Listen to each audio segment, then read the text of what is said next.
नमस्कार, हर हर महादेव. आम्ही आता काशीमध्ये आहोत आणि काशी यात्रा ही काशीखंडामध्ये विस्तारपूर्वक दिलेली आहे. गुरुचरित्रामध्ये दिलेली आहे की काशी यात्रा कशी करा. आपण काशीमध्ये येतो, गंगास्नान करतो, काशी विश्वनाथ महाराजांचं दर्शन घेतो आणि निघून जातो. तसं न करता काशी यात्रा ही कमीत कमी 8 ते 10 दिवस करण्यासारखी यात्रा आहे. वेगळ्या देवता इथे आहेत आणि काशी यात्रा करताना काशी किती खंडामध्ये विस्तारलेले आहे. हे आमचे मित्र आहेत अश्विनी कुमार गुप्ता, हे माझे क्लासमेट आहेत. आम्ही शोध शिकायला एकत्र होतो. तर हे स्वतः काशीमध्ये राहतात आणि हे काशीमध्ये दर्शनाची सेवा, राहण्याची व्यवस्था हे आपल्याला करून देतात. तर ते आपल्याला याबद्दल माहिती सांगतील. आप बताइए. नमो नमो महोदय. काशी 3 खंड में काशी, ओमकारेश्वर खंड, विश्वेश्वर खंड और केदारेश्वर खंड. उसके बाद काशी में अनेक यात्राएं हैं, जैसे पंचकोशी यात्रा, अष्टभैरव की यात्रा, द्वादश आदित्य की यात्रा और 4 धाम की यात्रा, 42 महाराज की यात्रा, शिव की अंग यात्रा, अनेक यात्राएं हैं. और आप काशी में आकर अनेक यात्रा का लाभ ले सकते हैं और रुद्राभिषेक करते हैं. नित्य रुद्राभिषेक और मंदिर में चल रही है हमारी, जो आप कम शुल्क में रुद्राभिषेक भी कर सकते हैं और भी काशी में अनेक मंदिरों में दर्शन कर सकते हैं और घाटों पे आप नज़ारा देख सकते हैं.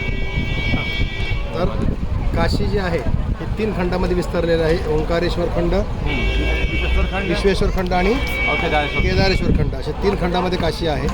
आणि काशीमध्ये 56 गणेश आहेत, 56 विनायक, 12 आदित्य आहेत, अष्टभैरव आहेत, 51 शक्तिपीठापैकी 51 शक्तिपीठ आहेत, नवग्रह यात्रा आहे आणि 12 ज्योतिर्लिंग पण या ठिकाणी आहेत.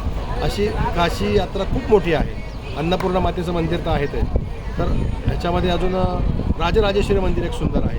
अशी जे आपल्याला माहिती नसणारी जे मंदिर आहे त्या मंदिरात आपण जाऊन दर्शन घेऊ शकतो.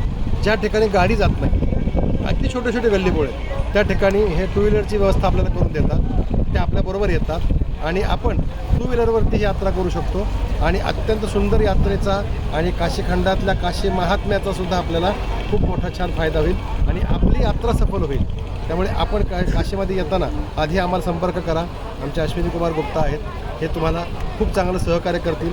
काही छोटं नाममात्र शुल्क ते घेतील, पण तुम्हाला रुद्राभिषेक असेल, कुठली पूजा असेल तर ती पूजा करण्यासाठी तुम्हाला सहकार्य करतील. आणि असे काही मंदिर इथे आहेत की त्या मंदिरात आपण स्वतः शांतपणे बसून आपण रुद्राभिषेक करू शकतो. ईश्वराच्या मंदिरामध्ये आम्ही आत्ता सुंदर रुद्राभिषेक केला. ज्या ठिकाणी कुणी नाही, तर आम्ही शांतपणे जशी पाहिजे तशी आता सांग पूजा केली. अशी भरपूर मंदिरं आहेत इथे.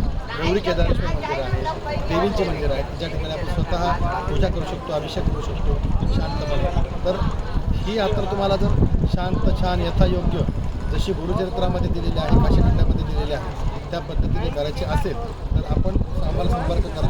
आमचे अश्विनी कुमार गुप्ता आहे, तुम्हाला खूप छान सहकार्य करतील. कारण महादेव भोले बाबा की जय. नमः पार्वती पते हर हर.